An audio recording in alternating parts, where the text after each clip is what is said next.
Bonsoir à tous, soyez les bienvenus dans iWeek. On est jeudi soir, c'est l'heure du grand rendez-vous de l'actu Apple avec un numéro très spécial ce soir puisque ce soir j'accueille à la fois des confrères et des amis que vous allez avoir la chance de questionner pendant une heure si vous êtes avec nous, notamment sur Twitter avec le hashtag iWeek ou iWeek TV ou Watch TV si vous préférez. Ces deux confrères sont donc deux journalistes que vous connaissez, enfin en tout cas vous en connaissez un puisqu'il est très très très régulièrement sur Watch TV. Salut Alex. Salut Benjamin. Voilà. Je suis un peu dans mes petits souliers, j'ai mes deux boss à côté de moi. Sois pas trop impressionné. Alexandre Lenoir, donc c'est évidemment le garage sur Watch TV. Ça, c'est parce que tu nous le prêtes, hein, Nico? Volontiers. Nicolas Gozlan, sois le bienvenu, Nicolas. Ben, c'est moi qui te remercie de nous inviter tous les deux et d'inviter Acriette. Tiens, tu sais ce qu'on va faire? Regarde, pousse ton iPad, parce que je sais que tu es venu avec tous tes petits devices. Il faut quand même que le micro soit pas trop loin de toi. Près. Voilà, génial.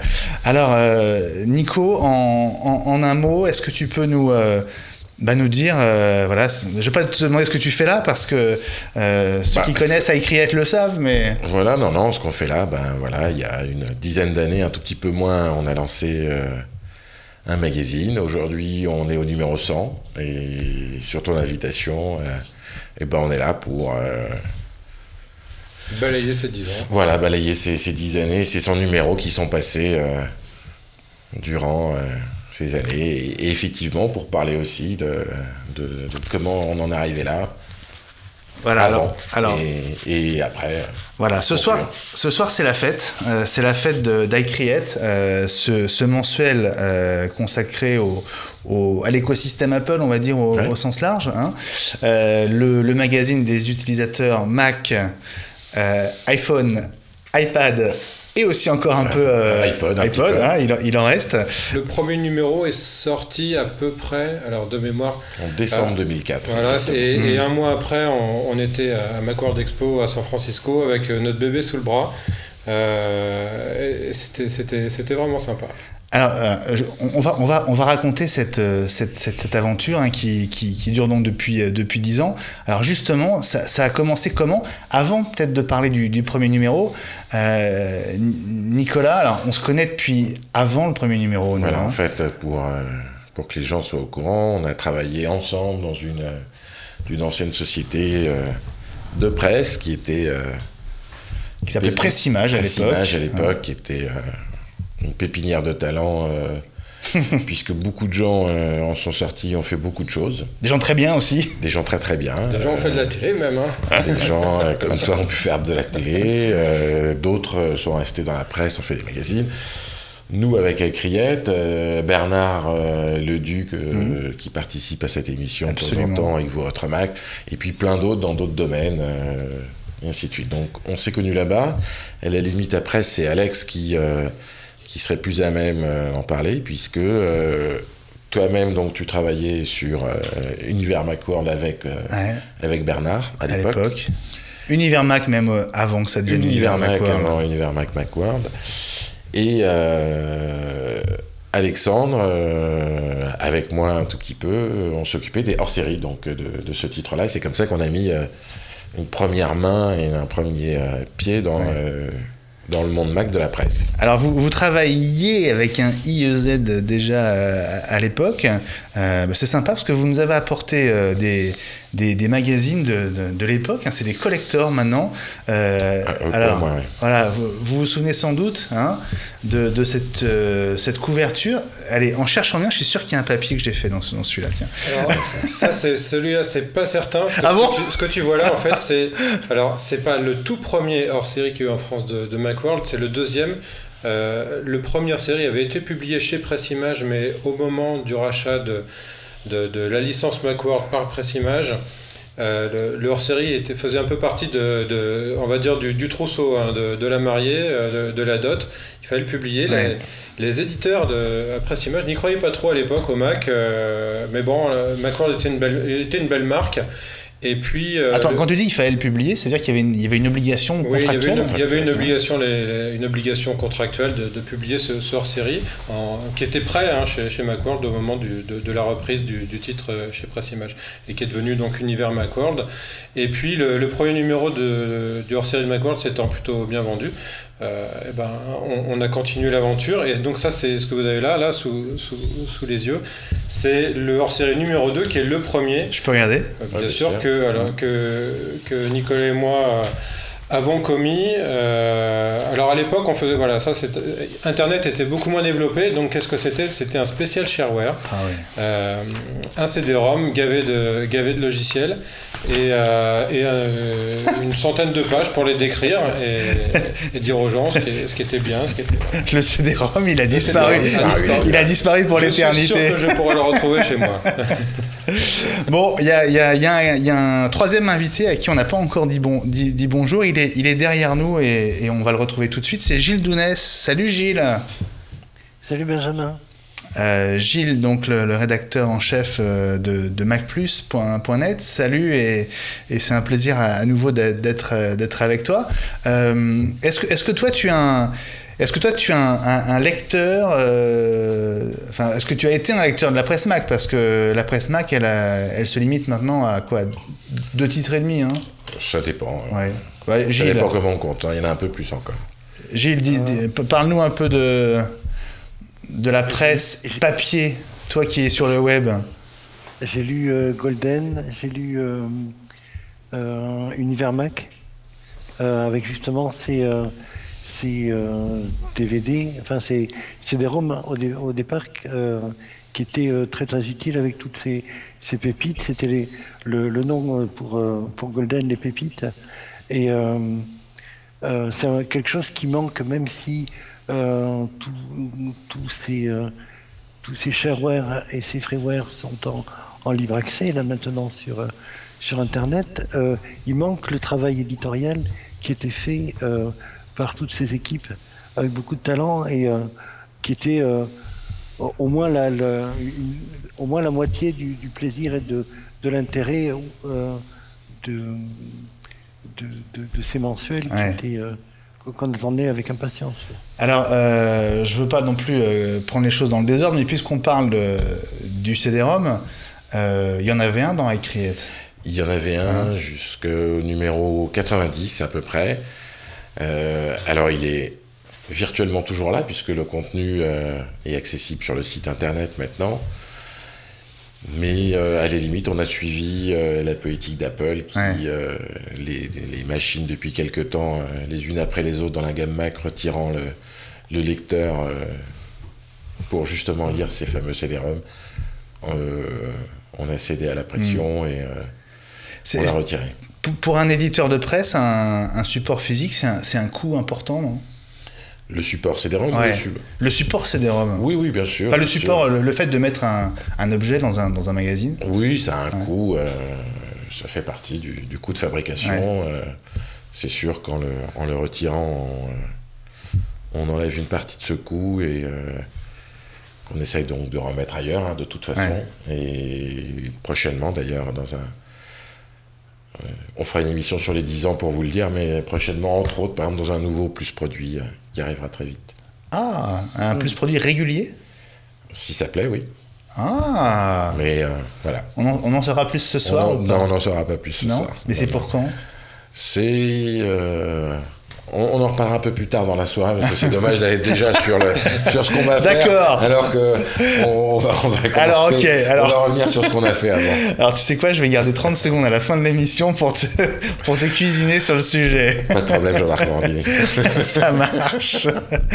Bon, alors, les garçons, on va raconter cette histoire. Alors, est-ce qu'on peut reprendre au début? Donc, vous vous êtes connus à Presse Images.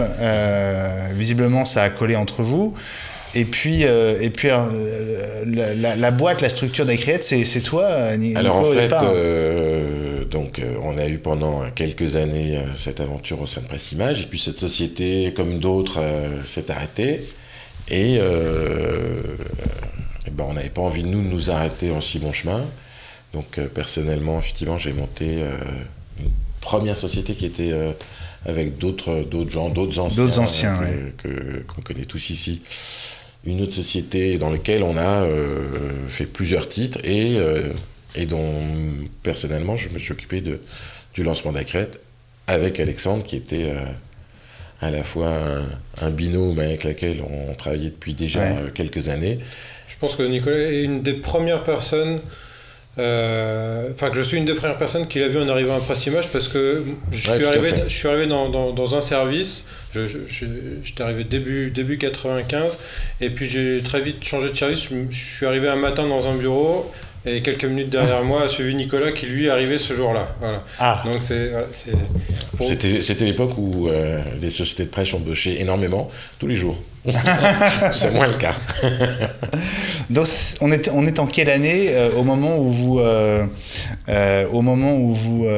lance avec vous lancez avec Criette? Donc il y a 10 ans pile. Il y a 10 ans, le lancement c'est en décembre de 2004.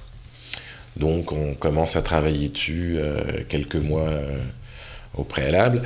Le marché de la presse Mac à ce moment-là, en fait, il y a essentiellement, j'oublie certainement d'autres titres moins importants, qu'ils me pardonnent s'ils nous regardent, mais il y avait essentiellement 2 gros leaders sur ce marché, qui étaient SVM Mac d'un côté. Le numéro 1 à l'époque. Le numéro 1, et le numéro 1 bis, Univers Mac, un peu derrière, mais c'était quand même 2 très grosses locomotives. Gilles, toi qui est donc en tout cas qui a été un lecteur assidu de la presse Mac, quand tu vois débarquer avec Criette en 2004, c'est quoi ta première impression? Peut-être que Nico, tu peux nous montrer le premier numéro si tu l'as. On a amené pour le plaisir. Numéro, Gilles. Mon truc, la réflexion, c'est voilà des gens courageux qui prennent des risques au moment où le support n'a plus trop le vent en poupe. Le support papier, tu veux dire? Support papier, oui. Et je me dis que voyons ce qu'ils vont faire. Alors, le premier numéro, on l'a avec nous, parce que tu l'as apporté, Nico. Il est là. Alors, est-ce que tu peux nous faire, 10 ans après, une sorte de débrief de ta première couverture? Alors, avant, pour expliquer déjà cette première couverture, avant de faire le débrief, donc, comme on expliquait, il y avait ces 2 grosses machines qui étaient là. La presse avait quand même encore un tout petit peu le vent en poupe, même si, effectivement... je comprends Gilles, ça faisait déjà quelques années que des sites comme Mac+ s'étaient lancés. Mais c'était surtout, le pari était surtout à l'époque de s'attaquer à 2 mastodontes qui étaient là, eux déjà depuis une dizaine ou une quinzaine d'années à peu près, grosso modo. Je crois que Univers Mac, ça doit dater... Non, je vais dire des bêtises, donc je préfère m'abstenir, mais... Ils étaient depuis longtemps, donc c'était un peu un pari un peu fou d'arriver et de rajouter un titre. Et surtout qu'on ne rajoutait pas un titre, on en rajoutait 2 en fait, puisque toujours Bernard lançait aussi au même moment le sien. Bernard Ledu. Bernard Ledu. Donc, avec qui j'ai aussi travaillé, moi, à l'époque d'Univers Mac. Donc la folie était de se dire qu'on arrivait, on passait de 2 magazines à 4, ce qui était beaucoup pour le marché Mac de l'époque, qui vivait essentiellement de la communauté de fans, mais n'avait pas autant le vent en poupe que quelques années après. Alors, je tiens quand même à cette première couve. En revenant, en fait, donc là-dessus, on s'est lancé, mais en étant une toute petite équipe, puisqu'on était une équipe de 2 personnes. 2, on peut dire. 2 et demi. Alors, qui est le demi? Le demi, en fait, comptait presque moins. La tête ou les jambes? Non. Nous 2, plus David Benamou. Voilà, essentiel quand même. Essentiel, qui s'occupait de la maquette. Et donc, pour expliquer l'histoire de cette couve et de la suite, on avait décidé de s'appuyer sur une licence anglaise, puisque Criette, à la base, est un titre qui avait été lancé quelques années avant en Angleterre, et dont on pouvait s'appuyer sur un peu le contenu, ce qu'on a fait pendant des années depuis. dans des proportions qui ont évolué au fil des ans. Alors justement, c'est intéressant d'expliquer ça parce que donc c'est une marque qui existait déjà. Et en fait, tu as négocié avec le propriétaire de la marque, c'est ça, pour créer l'édition française. Pour créer l'édition française, c'est-à-dire comme à l'époque en presse, ça se faisait beaucoup. Pour avoir une marque très forte, les titres de presse aimaient bien essaimer à travers le monde différentes éditions. Donc c'était par exemple le cas de Macworld. Il y a toujours aujourd'hui d'ailleurs des Macworld en Angleterre, en Italie, aux États-Unis. Mais à l'époque, c'était vraiment très à la mode. Maintenant, on était complètement indépendants.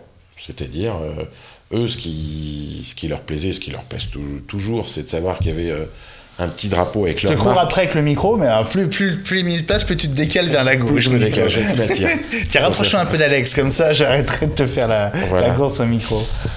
Donc on s'appuie sur cette licence, et puis à partir de ça, on a sorti un numéro, et c'est pourquoi on a été vers cette licence, entre autres, c'est qu'on voulait justement essayer de proposer un produit différent de ce qui se faisait, parce qu'on n'était pas complètement fou non plus, et on s'est dit on va pas faire la même chose que 2 titres qui sont là depuis bien longtemps. Donc les grosses différences, en gros, Alexandre pour aussi les expliquer, mais aller vers...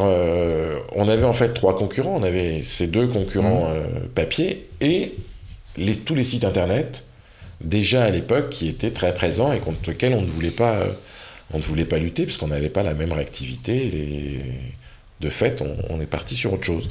Les 2 credos étant d'aller vers plus de la pratique, donc que ça soit à travers des dossiers qu'on retrouve donc sur cette couve. Tiens, on peut l'ouvrir un peu pour voir ce qu'il y avait dedans Oui, bien sûr, c'est vieux.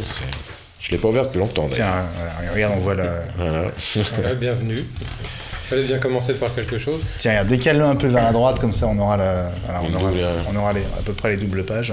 Voilà, donc ça c'était le premier numéro. D'aller sur la pratique et aussi d'aller sur une mise en page hyper graphique.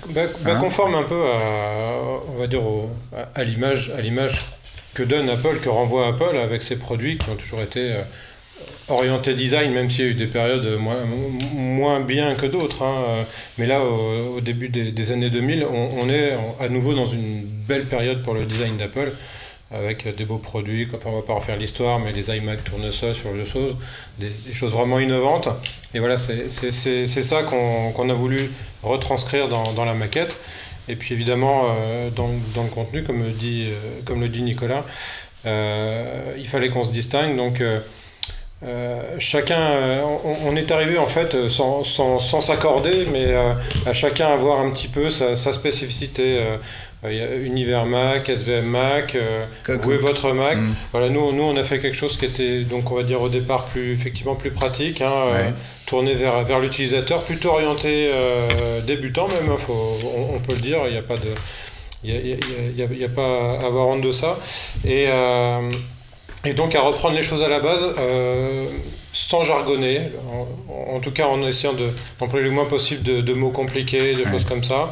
Et puis voilà, puis il y a eu beaucoup de feeling. En fait,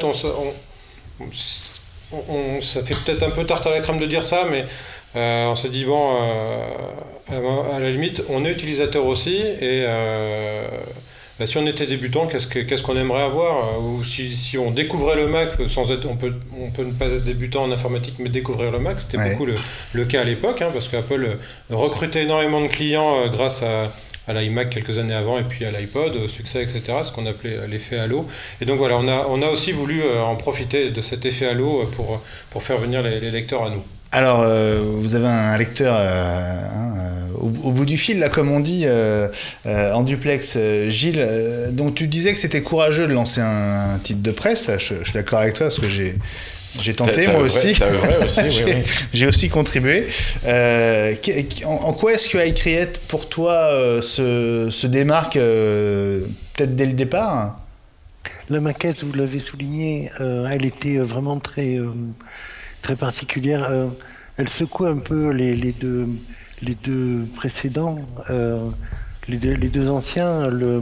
Ce que j'avais trouvé fort, c'était le lettrage, l'utilisation de la police myriade pour le titre, qui correspondait pile poil à ce qu'on avait vu au changement de police sur les Mac avec l'iMac G4.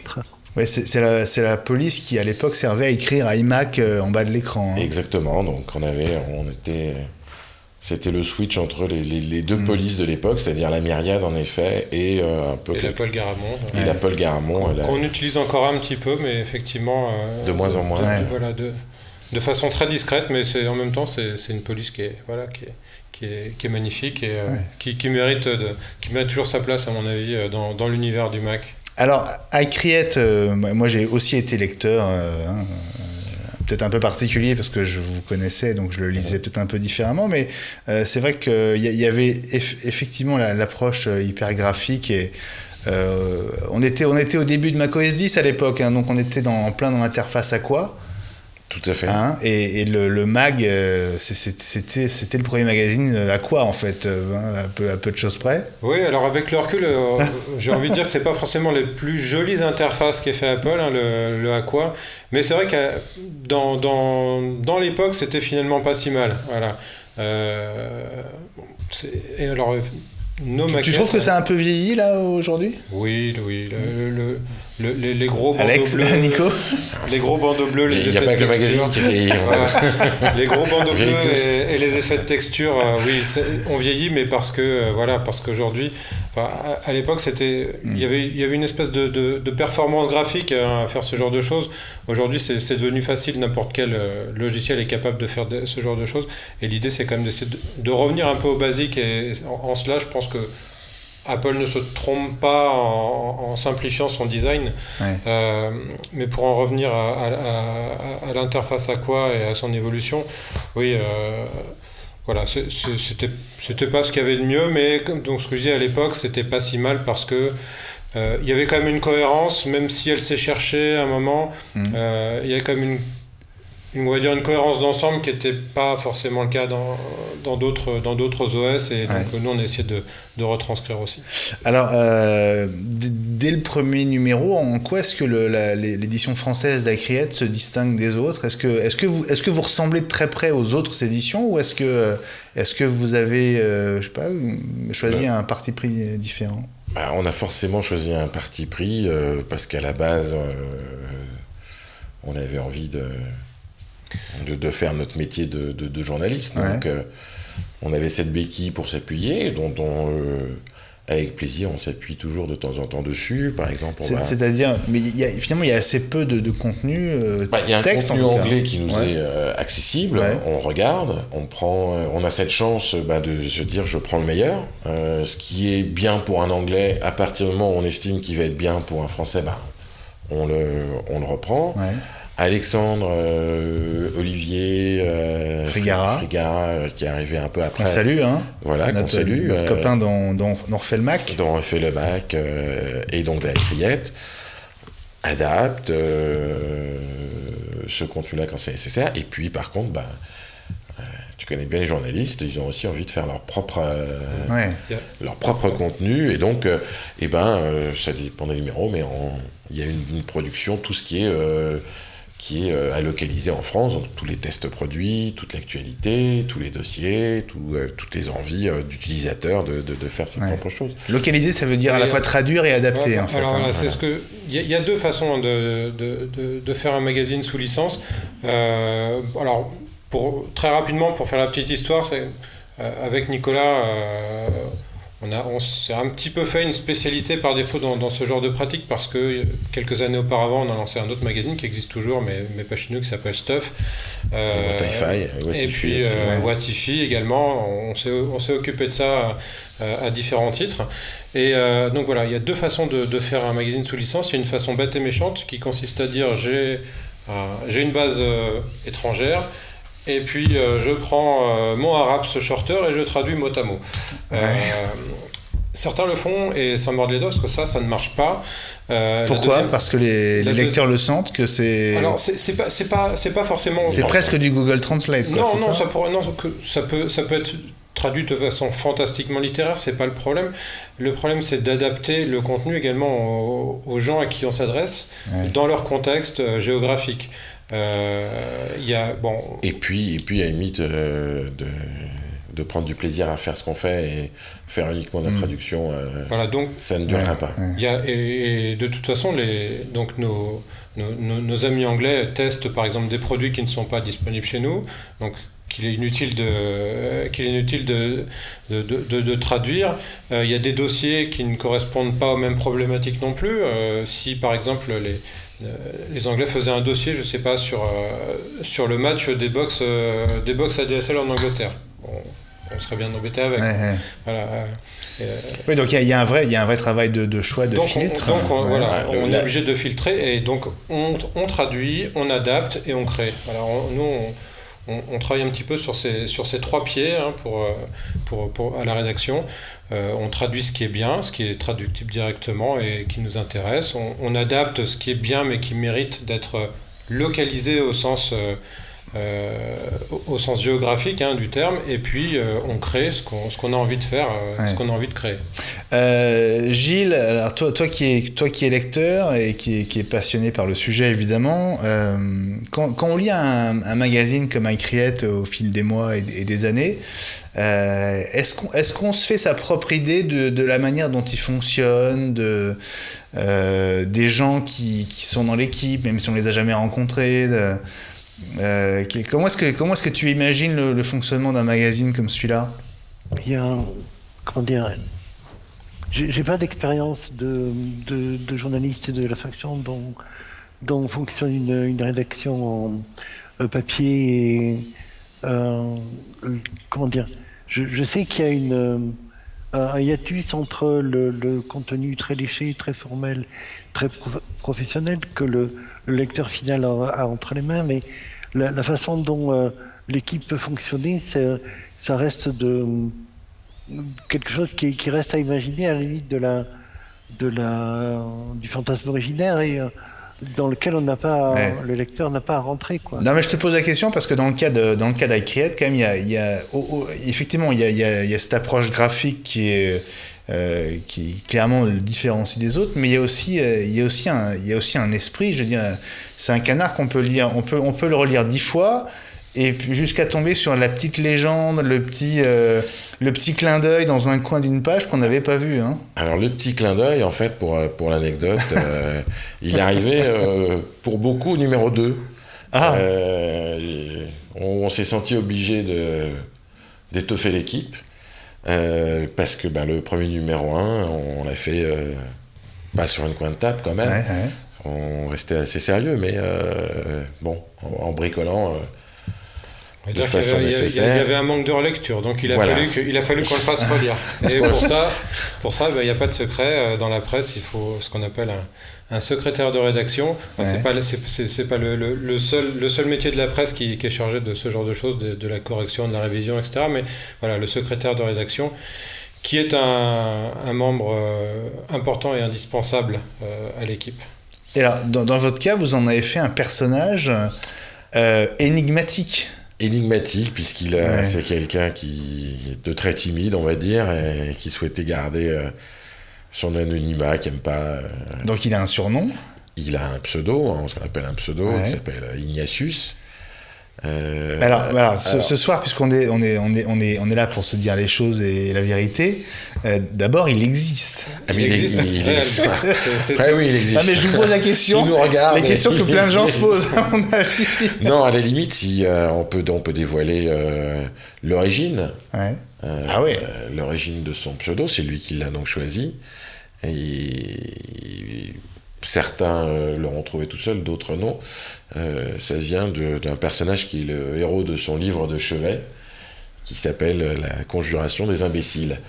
Ça place le personnage. Un livre qui vous conseille de lire, d'ailleurs. Si vous aimez le ton d'Icriette, vous pouvez allez acheter le livre, il vous plaira aussi à mon avis. Mais ça veut dire que c'est lui qui est arrivé, qui a suggéré ces petites touches d'humour, d'esprit, quoi, qui font aussi un peu la saveur du... Oui, quand même. Il y en a même parfois, il y en a même parfois ici, là, sur la tranche. Oui, toujours. Attends, je regarde celui-là, sur le numéro 1. Sur le numéro 1. Ah si, bonne année et bonne santé. Bon. Voilà, on était en décembre. Ça commençait bien. Ça ne s'est jamais arrêté. Sur la tranche, il y a toujours... ça, c'était... puis il faut rendre aussi... faut rendre à César ce qui appartient à César.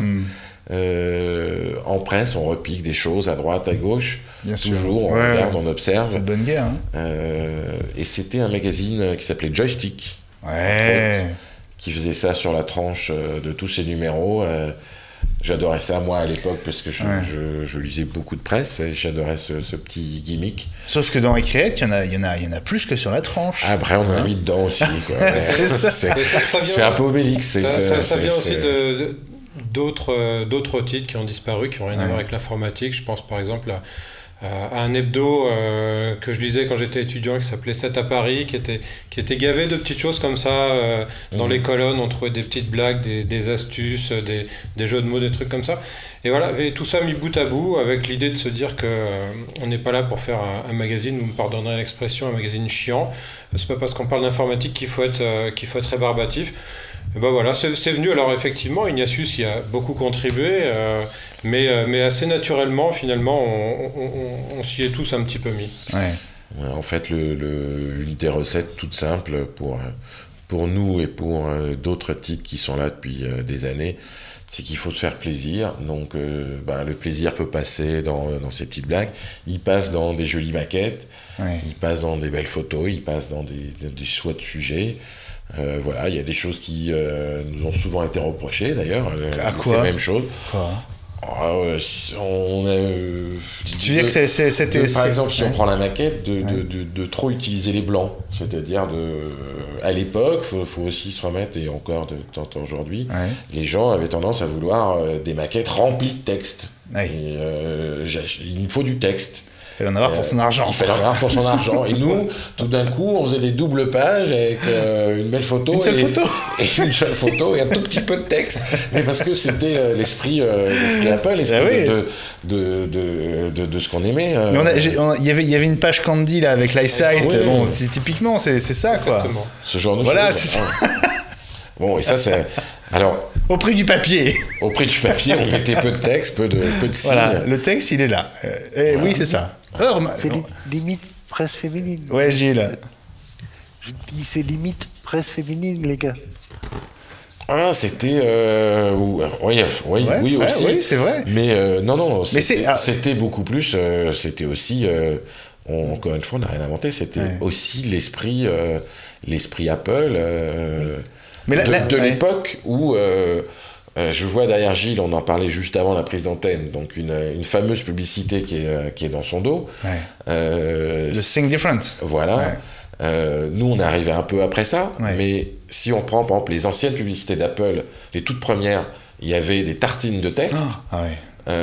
Parce qu'ils avaient ce besoin de survendre leurs produits, et puis c'était la tendance. Et Apple, avec d'autres, est arrivé à un moment dans sa communication et avait d'autres façons de mettre en valeur ses produits. Et nous, on s'adaptait, quoi. On avait envie de faire la même chose à notre humble niveau. Ouais, mais je crois que je comprends ce que Gilles a voulu dire, c'est que c'est quand même une approche assez féminine de l'informatique, même si c'est l'informatique Mac, donc un peu particulière. Et du coup, est-ce que ça vous a fait, ça a fait venir à vous un public plus féminin? Il a deux fois raison. Il a deux fois raison. Il a deux fois raison dans le sens où on a eu un public qui était complètement atypique de la presse. C'est-à-dire c'est pas le on va dire le stéréotype du geek. Non, enfin sans être stéréotypé, mais donc on a quand même œuvré pendant des années dans la presse techno au sens large. Il y a toujours des études de lecteurs, on arrive à essayer d'identifier un petit peu son lectorat.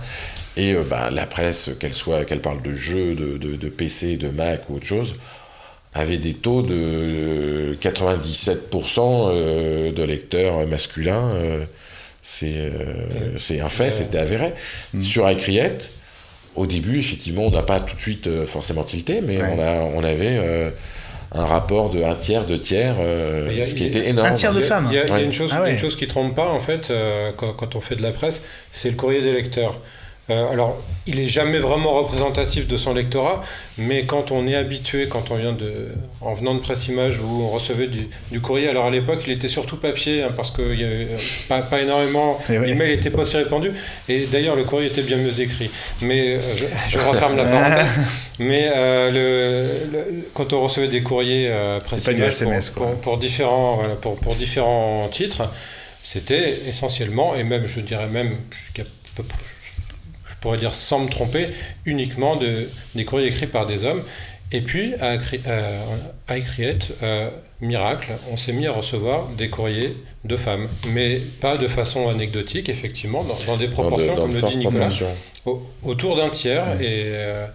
Alors, est-ce que c'est ce public féminin, est-ce que le fait que ça attire davantage de femmes, est-ce que ça a dissuadé des hommes de vous acheter, ou est-ce que c'est un public qui est venu s'ajouter, à votre avis je sais pas, on n'a pas été jusqu'à là dans la réflexion, honnêtement. On constatait, on était content, mais pas uniquement avoir des femmes, on avait aussi un public jeune, ce qui aussi était un peu atypique dans la presse. On avait un public donc aussi un peu plus tard, à la limite, de switchers. Ouais. Il y a eu un moment, on va dire dans les années 2005-2006. Donc des nouveaux venus au Mac. Des nouveaux venus au Mac, il y a eu une grosse vague, puisqu'à l'époque c'était... en fait, un des succès d'iCreate, on n'y est pour rien, c'est qu'on est aussi arrivé à une période où Apple sortait un produit, pas tous les mois, mais pas loin. Ouais. C'était une effervescence. Comme disait Alexandre, on est sorti en décembre. En janvier, première Macworld animée par Steve Jobs. On avait eu le droit, je crois, au Mac Mini. Ouais, bon timing. Un bon timing à l'iPod Shuffle, le tout premier. Et ça n'a pas arrêté. Pendant nos premières années, il y a eu des renouvellements de gamme. Incessant, donc les conférences de rédaction étaient très simples. Ouais, ce rythme-là a beaucoup changé complètement du point de vue d'Apple. Ah oui, tout à fait. Ouais. Tout à fait, c'est un rythme qui s'est perpétré quand même pendant longtemps, puisque je sais pas, ça date encore. On a 2010 sur la sortie de l'iPad, on est toujours sur des rythmes un peu effrénés, il y a toujours des renouvelles gammes assez importants. Parce que là la dernière keynote, par exemple, date du mois d'octobre, c'est ça, hein, si je ne me trompe pas. Ça fait déjà 5 mois maintenant. Ça fait déjà 5 mois. Donc il faut trouver des couves pour un mensuel. Ah, oui, c'est un autre exercice. Ça fait partie des préoccupations, je ne vais pas dire quotidiennes, mais au moins mensuelles. Ouais, c'est ça. Alors, je vous rappelle quand même qu'on est en direct ce jeudi soir. Si vous nous regardez aujourd'hui, 6 mars, on est en direct dans iWeek jusqu'à 23h. Vous pouvez profiter justement de ce direct pour envoyer vos messages et vos questions. Je pense que c'est ce que Alex est en train de checker. Vous avez les hashtags iWeek TV et Watch TV pour nous faire parvenir vos messages. Il vous reste une vingtaine de minutes pour nous contacter. On a vu la couve du numéro 1, Nico. Est-ce qu'on peut avancer un peu dans le temps progressivement et voir comment ça a évolué? Je crois que vous avez apporté tous les deux quelques-unes des couves qui ont marqué un peu l'histoire, quoi. Une petite sélection, on a été un petit peu vite parce que on se doute qu'une heure ça passe très vite, donc on n'a pas le temps de faire le tour, mais on a accompagné donc tous les produits Mac au fur et à mesure, on s'est installé, on a connu ce public de switchers un temps, qui a progressé, puis jusqu'à, si on devait faire vraiment des passages très rapides, des temps de passage très vite, puisque là par exemple on est au numéro 32, avec un vrai gros tournant qui était donc l'arrivée de l'iPhone. Ouais, donc on doit être en 2007. Hein. On est en janvier 2008. Janvier 2008. C'était pas 2007 l'iPhone? C'est 2007. Ça, c'est pas le numéro de la sortie. Oui, c'est le numéro guide. Voilà, parce que excusez-moi, je voulais pas que la couverture représente un bel iPhone. Je voulais pas qu'on dise de bêtises. Alors, par exemple, ce numéro. Alors, Gilles, vas-y, je te laisse la parole. Non, c'est que il a été présenté en janvier 2007, sorti aux États-Unis en juin 2007. Pour nous, c'était novembre 2008. Et donc, avec un mois ou deux de décalage, ça fait janvier 2008. Ouais, c'est vrai qu'il y a eu presque un an pour d'écart. Avec tout le trafic d'iPhone en provenance des États-Unis qu'on a bien connu. Je me souviens de quelques personnes à l'Apple Expo qui se promenaient avec leur iPhone à la ceinture en frimant parce qu'effectivement ils l'avaient importé. Ouais. C'est vrai. Ouais. Alors on est déjà 3 ans après le lancement du magazine. Qu'est-ce qui a changé par rapport au premier numéro et au suivant, Nico ? Alors, qu'est-ce qui a changé La perception d'Apple, déjà, auprès du public, elle change au fur et à mesure des sorties de produits. La perception a changé avec l'iMac, puis avec l'iPod, puis avec des produits plus accessibles comme le disait Nicolas, le Mac Mini, des produits plus design comme l'iMac tournesol, ce genre de... Enfin, voilà. Tiens Nico, montre-nous un peu l'intérieur pendant que Alex nous explique ça. Et là, on est sur l'iPhone, donc pour le coup, un produit dont on peut dire qu'il est révolutionnaire à l'époque, non pas parce que c'est un smartphone, mais parce que c'est un smartphone différent. Et donc voilà, après graphiquement, oui, le magazine évolue en suivant un peu la tendance. Là, il y a les widgets, ce genre de choses qui n'existaient pas quand iCreate est né et qu'on a adapté sous forme de rubrique. Voilà.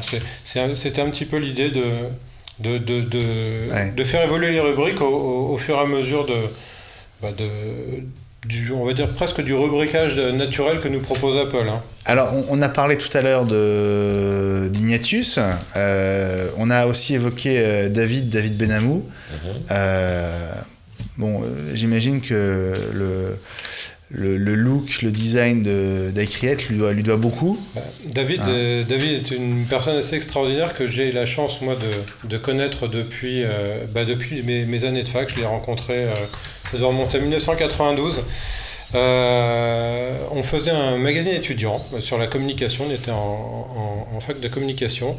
Et puis, donc moi, je suis dû arriver sur la deuxième année de cette petite feuille, qui était un mensuel qui devait faire entre 8 et 12 pages, je ne sais plus exactement. Et puis, le rédacteur en chef de l'époque, je ne sais pas s'il nous regarde, mais qui s'appelle Stéphane Siran, m'a présenté David, qui fait notre journal de fac. Et puis, David était passionné de Mac, moi j'aimais bien ça aussi. Et donc, on va dire qu'on ne s'est jamais quitté. Le mot est faible. Le mot est faible. Quoi, passionné, tu veux dire ? Oui, ils sont passionnés de Mac. Alexandre, David et Olivier Frigaras sont trois quand même fondus d'Apple. Personnellement, je suis utilisateur. Bien sûr que j'adore les fans, mais... à la limite, historiquement, je suis arrivé par exemple plus tard. Eux, ce sont des utilisateurs de la première heure. Ils ont tout fait. Ils ont été élevés avec le Mac, quoi, tout petit. C'est le moins qu'on puisse dire. Il faut rappeler qu'Olivier était SVM Mac. Alors, si on devait faire passer un peu rapidement, le changement pour nous, en fait, c'est que l'iPhone amène beaucoup de monde. De façon, j'ai plus les dates, mais un peu concomitante, malheureusement, Univers Mac qui a été maintes fois racheté, qui passait entre différentes mains d'éditeurs, à chaque fois perdait un petit peu en qualité, voire en lectorat aussi, et s'est arrêté dans ces années-là. Normalement, un titre meurt avec ses lecteurs. Dans Presse, c'est vraiment une règle qui se vérifie assez souvent. Là, peut-être qu'on a quand même bénéficié, nous, de son arrêt. Et on a connu à ce moment-là... Vous avez senti un report un très gros rebond. Un très gros rebond. Oui, un très gros rebond. Donc on a continué. On était ravis que ça fonctionne et qu'on puisse faire ce qu'on aime. Et pour aller encore un peu plus vite, pour d'autres histoires, encore souvent des rachats en fait, c'est souvent malheureusement des changements de main et de changements de propriétaire. Il est arrivé la même mésaventure à SVM Mac, quelques années après, et Olivier, qu'on avait côtoyé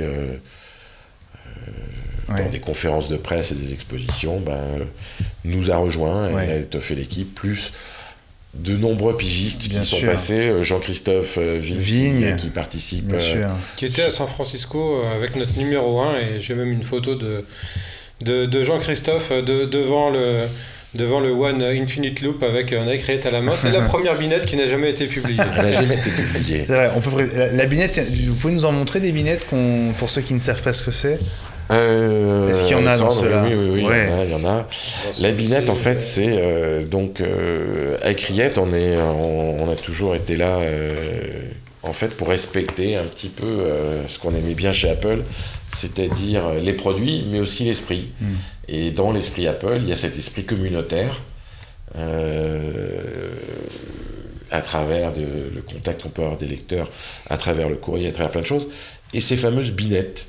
Alors les binettes, en fait, ça vient d'où ce nom? C'est une chose, c'est Alexandre qui a trouvé ce nom-là. C'est une chose qu'on n'a jamais sollicité. C'est ça qui est assez amusant. C'est arrivé tout seul un jour dans un email. Un lecteur je vais te prendre le numéro 100. nous envoie une photo de lui. Elle est là. On l'a republiée dans le numéro 100. Voilà. Une image vaut mieux que 1000 mots, et ça m'évitera de bafouiller. Voilà. C'est celle-là. Voilà. Donc, un lecteur qui s'appelait Pierre. Sur la mer morte, avec un iCreate à la main, et on a trouvé ça assez rigolo, on l'a mis dans le courrier. Et puis de fil en aiguille. Quelques mois après, on en a... Quelques mois, c'est-à-dire, je crois qu'on a publié ça, et 2 mois après, on en a reçu une deuxième.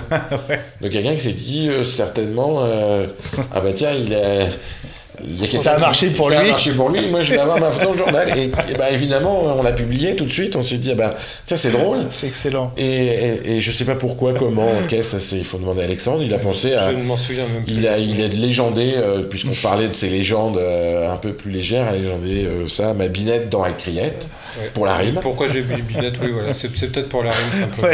Tout simplement pour la rime. Et c'est bon, j'aime bien. On en a reçu une 3e, une 4e, et ça s'est jamais arrêté, c'est-à-dire que on a commencé ça il y a un paquet d'années. Ouais. Vous en recevez combien maintenant des binettes? Alors ça fluctue, mais... les périodes de vacances sont assez propices aux binettes parce que les gens sont détendus, ils ont leur magazine, ils sont dans des endroits un peu plus exotiques que le métro parisien. Alors c'est quoi une définition d'une bonne binette? C'est quoi? Il n'y a pas de définition, il y a tout, c'est-à-dire une bonne binette... Elles sont toutes bonnes déjà parce qu'elles sont toutes bienveillantes et rien que ça déjà c'est un plaisir en soi. Ouais. Ah non, la plus étonnante que vous ayez reçue, c'est... Je crois que c'est impossible. Il y en a eu tellement. Il y en a dans des monuments, sur des monuments extraordinaires, aussi bien des sites géologiques que des monuments. Il y en a quelques-unes qui sont là, mais en scaphandrier, en saut en parachute. Alors, je crois qu'il y en a à peu près dans tous les éléments. Hein. Il manque juste le feu. Je crois que jamais un pompier nous a envoyé sa binette. Oui, on a un policier, on a tout eu. Le globe a été recouvert. C'est assez extraordinaire. Bon, il y a toujours un abonnement à chaque fois à gagner. Simplement un abonnement, il y en a un qui le gagne. Mais c'est pour le plaisir. Et c'est pour le plaisir, et ça s'est jamais arrêté. Et voilà, on est très content de ça. Et puis on sait, moi qui ai fait un petit passage par la presse quotidienne régionale, on sait aussi, tu sais, que quand on a sa photo dans le journal, on est sûr d'en acheter au moins plusieurs exemplaires, parce qu'on en veut un pour soi, on en envoie un à la grand-mère, et vous avez gagné au moins, je sais pas, quelques dizaines de lecteurs avec les binettes. Oui, à ce rythme-là, c'est possible. Bon, on faisait pas ça pour ça, mais... Quand on te disait qu'on avait des lectrices et des lecteurs, il y a quelques photos, des jeunes filles qui n'hésitent pas presque à se dénuder pour nous envoyer leur c'est vrai, photo. Ça c'est la preuve de votre succès. Gilles, ta binette dans iCreate, non, pas encore. Pas reçu, non. Non, pas encore. Non. Bon, le concours est toujours... Pour le numéro 100, il y a un concours.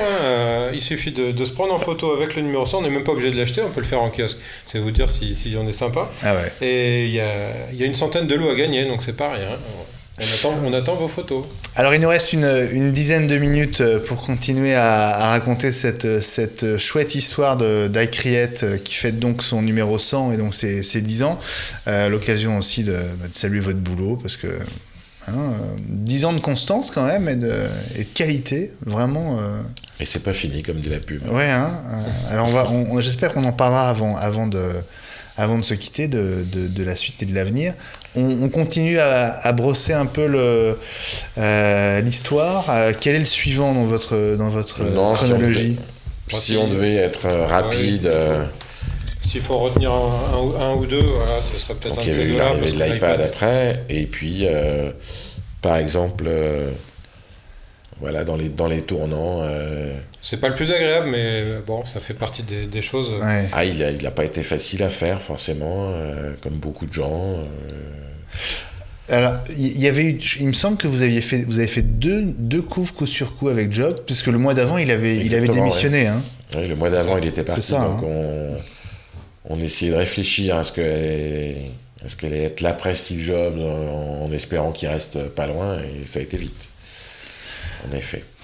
Alors là, on est en 2011, hein, c'est ça, novembre 2011. Est-ce qu'on peut dire, je ne sais pas si les chiffres sont secrets, il y a combien de lecteurs d'Icriette ? Non, c'est pas secret, on communique. Alors certains nous voient énormes, d'autres petits. En gros, on est monté au fur et à mesure. Et aujourd'hui, on a un rythme de croisière à peu près de 25 000 abonnés, 25 000 acheteurs en kiosque. D'accord. Juste en kiosque. Juste en kiosque, suivant les numéros. Et 5 000 très fidèles abonnés. Donc on est sur une base de 30 000 exemplaires, ce qui est beaucoup par ça dépend par rapport à quoi on se compare. Sur la presse Mac, oui, c'est beaucoup. Par rapport à d'autres choses, non. Gilles, je crois que c'est ce que faisaient les gros à la grande époque. Non, à la très belle époque, c'était plus que ça. Si on parle de ce qu'on connaît, ce qu'on a connu avec Univers Mac, moi quand je suis arrivé à Presse Image en 95, Univers Mac vendait, je crois ne pas dire de bêtises, mais c'était autour de 70 000 exemplaires, 80 000 exemplaires. Enfin, c'était ce genre de chiffres.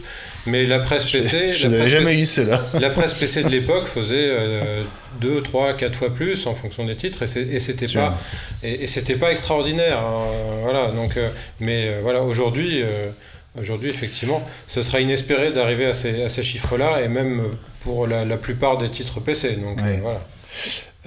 Aujourd'hui, quand même, avec, on va dire, l'évolution du lectorat, aussi l'évolution des comportements face à la gratuité, etc. Votre prix a jamais augmenté. 10 ans sans inflation. Ouais. Quand même, 30 000 exemplaires par mois, c'est bien, c'est chouette. Est-ce que la tendance est ascendante ou pas ? Non, ascendante, non, honnêtement, pour être honnête, on n'est pas... le secteur de la presse, c'est un secteur qui est très difficile aujourd'hui. Alors ça dépend encore une fois pour qui. Il y en a qui souffrent terriblement, d'autres qui tirent leur épingle du jeu. Nous, on s'en sort très bien, Dieu merci, comme on dit. On n'est pas sur une forme ascendante pour X raisons, mais on se stabilise, on est content comme ça. Je pense qu'on a un bon rythme de croisière et ça nous permet de faire ce qu'on aime. À la limite, voilà, si on devait, comme il reste peu de temps, si ça nous permet de fêter aujourd'hui un 100e numéro et d'avoir pu commettre ce genre de hors-série qui est en kiosque où on a pu revenir sur les 30 ans du Mac passés. Alors c'est la nouvelle Bible, hein. Je sais pas ce que c'est, mais ça a été à la fois beaucoup de travail pour nous et beaucoup de plaisir.